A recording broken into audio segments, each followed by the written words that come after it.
Welcome to Educational Rain Academy. Welcome to my YouTube channel Educational Rain Academy. मैं हूं किशन आजाद, आपके लिए लेकर आया हूं करंट अफेयर। आज है 17 जनवरी 2024। आज की सभी महत्वपूर्ण करंट अफेयर को वन बाय वन कवर करेंगे, जो कि एग्जाम पॉइंट ऑफ व्यू से बहुत ही महत्वपूर्ण होगी। तो प्लीज वीडियो को बिना स्किप करे पूरा देखिएगा। आइए शुरू करते हैं आज की करंट अफेयर पहली खबर के साथ। आज की पहली खबर से फाइनली बिग अचीवमेंट देखने को मिल रही है हमारी भारतीय सेना की तरफ से। इंडियन आर्मी ने डेवलप कर लिया है एक नेटवर्क जिसका नाम है संभव। यह एक एंड टू एंड सुरक्षित मोबाइल सर्विस है।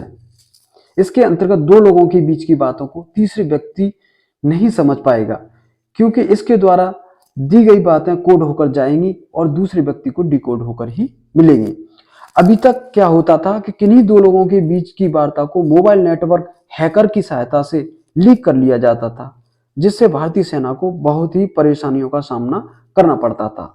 लेकिन अब इस टेक्नोलॉजी के आ जाने से ऐसा असंभव होगा। इस नेटवर्क का नाम है संभव। तो संभव की फुल फॉर्म की बात करें तो secure army mobile Bharat version, ये इसकी फुल फॉर्म है।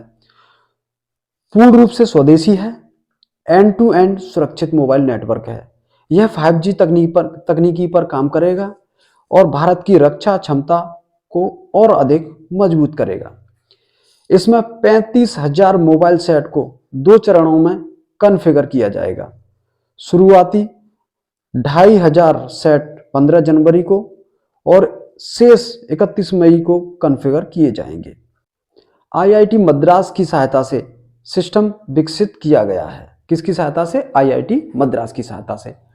अगर हम एग्जाम की बात करें तो एग्जाम में क्या क्या पूछ सकता है इससे संबंधित। संभव की फुल फॉर्म पूछ सकता है, जिसकी फुल फॉर्म मैंने बताई है secure army mobile Bharat version. इसमें यह भी पूछ सकता है कितने मोबाइल सेट को कॉन्फ़िगर किया जाएगा, तो 35,000 मोबाइल सेटों को कॉन्फ़िगर किया जाएगा। या फिर किसकी सहायता से इस सिस्टम को विकसित किया गया? IIT मद्रास की सहायता से इस सिस्टम को विकसित किया गया। ये point exam point of view से बहुत ही महत्वपूर्ण है। आइए चलते हैं अगली न्यूज की तरफ।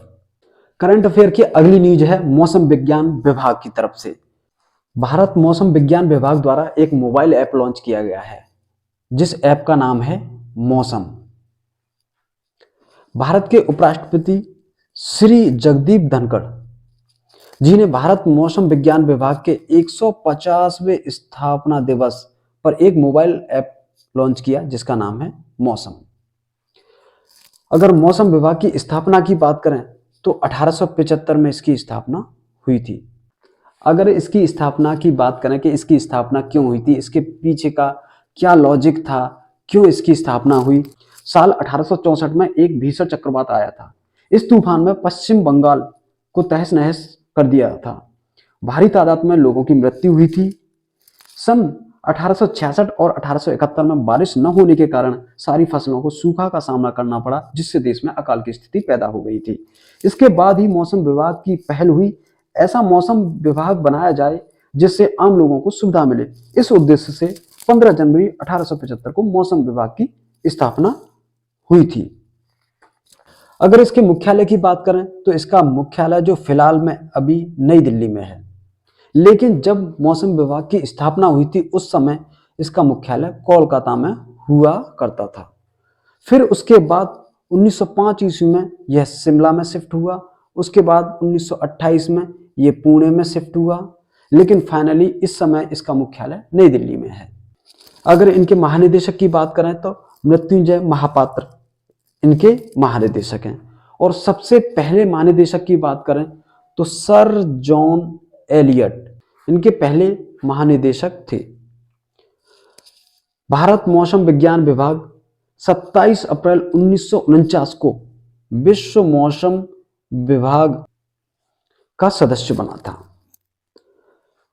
भारत मौसम विज्ञान विभाग के 6 क्षेत्रीय मौसम विभाग हैं। पहला है चेन्नई, दूसरा है गुवाहाटी, तीसरा है कोलकाता और फिर मुंबई, नई दिल्ली और हैदराबाद। ये इसके क्षेत्रीय मौसम विज्ञान डिपार्टमेंट हैं। अगर एग्जाम पॉइंट ऑफ व्यू से देखा जाए तो आपसे पूछ लेंगे कि इसका कौन सा स्थापना दिवस मनाया गया, तो 150वां स्थापना दिवस मनाया गया है। और आपसे ये भी पूछा जा सकता है कि भारत मौसम विज्ञान द्वारा कौन सा ऐप लॉन्च किया गया है, तो उसका नाम है मौसम। अगली खबर है, भारत के विदेश मंत्री ने ईरान का दौरा किया। तो भारत के विदेश मंत्री हैं एस जयशंकर, जिन्होंने अपने समकक्ष ईरानी के विदेश मंत्री हुसैन अमीर अब्दुल्लाहियन से मुलाकात की। इस पर निम्न बिंदुओं पर चर्चा की: द्विपक्षीय संबंधों को और विकसित करना, क्षेत्रीय और अंतर्राष्ट्रीय विकास की समीक्षा, चाबहार बंदरगाह उत्तर दक्षिण संपर्क परियोजना में भारत की भागीदारी के लिए रूपरेखा पर चर्चा की। बात हो रही है ईरान की, तो ईरान से संबंधित कुछ महत्वपूर्ण फैक्ट जान लेते हैं। मैप में देखेंगे, ये है ईरान। इसकी लोकेशन की बात करें तो यह एशिया महाद्वीप में है। ये भारत से अगर पाकिस्तान होते हुए जाएं तो सीधा ईरान पहुंचेंगे। अगर इनके राष्ट्रपति की बात करें तो डॉक्टर इब्राहिम राइसी यहाँ के राष्ट्रपति हैं। लोकेशन की बात करें, हम बता चुके, एशिया महाद्वीप में है ये। इनकी राजधानी की बात करें तो राजधानी है तेहरान। करेंसी की बात करें, यहाँ की करेंसी है रियाल। ऑफिशियल लैंग्वेज की बात करें तो फारसी यहाँ की ऑफिशियल लैंग्वेज है। अगली करंट अफेयर की न्यूज आ रही है उत्तर कोरिया से। उत्तर कोरिया ने हाइपरसोनिक मिसाइल का सफल परीक्षण कर लिया है, जिससे कि एशिया में हलचल मच गई है। हाइपरसोनिक हथियार ले जाने वाली ठोस ईंधन माध्यम की बैलिस्टिक मिसाइल का सफलतापूर्वक परीक्षण कर लिया है। किसने? उत्तर कोरिया ने। इस मिसाइल का नाम है IRBM। बस इतना याद रखिएगा कि उत्तर कोरिया ने जो हाइपरसोनिक मिसाइल का सफल परीक्षण किया है उसका नाम क्या है? IRBM। यहां बात हो रही है उत्तर कोरिया की, तो उत्तर कोरिया को देख लेते हैं। अगर आप मैप में देखेंगे तो ये है उत्तर कोरिया। लोकेशन की बात करें तो ये एशिया का पूर्वी भाग है। इसकी राजधानी प्योंगयांग। करेंसी की बात करें तो वॉन यानी कोरियाई वॉन है यहाँ की करेंसी। ऑफिशियल लैंग्वेज की बात करें तो कोरियाई भाषा यहाँ की ऑफिशियल लैंग्वेज है। अगली करंट अफेयर की न्यूज आ रही है, the Asian Buddhist conference for piece ABCP 17 से 18 जनवरी को Asian Buddhist conference for piece ABCP नई दिल्ली में अपनी 12वीं कौन सी 12वीं महासभा का आयोजन करेगी। आयोजन कहाँ होगा? नई दिल्ली में हो रहा है इसका आयोजन। यह सभा शांति, सामाजिक आर्थिक प्रगति, न्याय और मानवीय गरिमा को बढ़ावा देने के लिए एशियाई बौद्धों की गहन आकांक्षाओं का प्रतीक है। इस महत्वपूर्ण अवसर का उद्घाटन उपराष्ट्रपति जगदीप धनखड़ द्वारा किया जाएगा। मंगोलियाई बौद्धों के प्रमुख खम्बो लामा समागिन गम्मोजोब के अनुरोध पर 1969 ईस्वी में इसकी स्थापना हुई थी।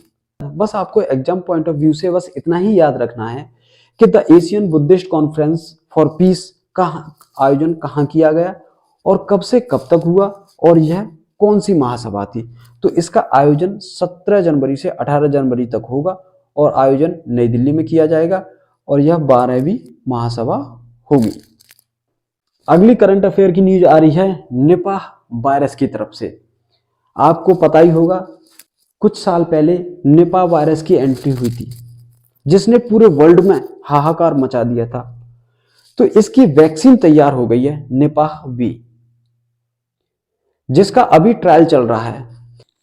जानलेवा निपाह वायरस से निपटने के लिए ब्रिटेन के ऑक्सफोर्ड विश्वविद्यालय के वैज्ञानिकों ने पहली बार मानव ट्रायल शुरू कर दिया है। इसका ट्रायल 18 से 55 वर्ष के आयु वर्ग के लोगों पर होगा। यह प्रोजेक्ट 18 महीने तक चलेगा। निपाह वायरस की बात करें तो पहली बार इसकी पहचान 1998 ईस्वी में की गई थी। कब की गई थी? 1998 ईस्वी में। करंट अफेयर की अगली न्यूज है, प्रधानमंत्री संग्रहालय आम लोगों के लिए खोल दिया गया है। सबसे पहले तो बात कर लेते हैं प्रधानमंत्री संग्रहालय कहां पर स्थित है। तो यह नई दिल्ली में स्थित है। इस संग्रहालय का उद्घाटन 14 अप्रैल 2022 को प्रधानमंत्री ऑलरेडी कर चुके हैं। राष्ट्रीय राजधानी में पीएम मोदी के कार्यकाल की प्रमुख घटनाओं को दर्शाने वाली एक गैलरी जो कि 16 जनवरी को आगंतुकों यानी दर्शकों के लिए खोल दी गई है। इस प्रधानमंत्री संग्रहालय में 1947 से जितने भी हमारे प्रधानमंत्री हैं उनकी उपलब्धियों को प्रदर्शित किया गया है। Thank you for watching. अगर आपको ये वीडियो हेल्पफुल लगा हो तो प्लीज चैनल को सब्सक्राइब करें और वीडियो को लाइक एंड कमेंट शेयर जरूर करें।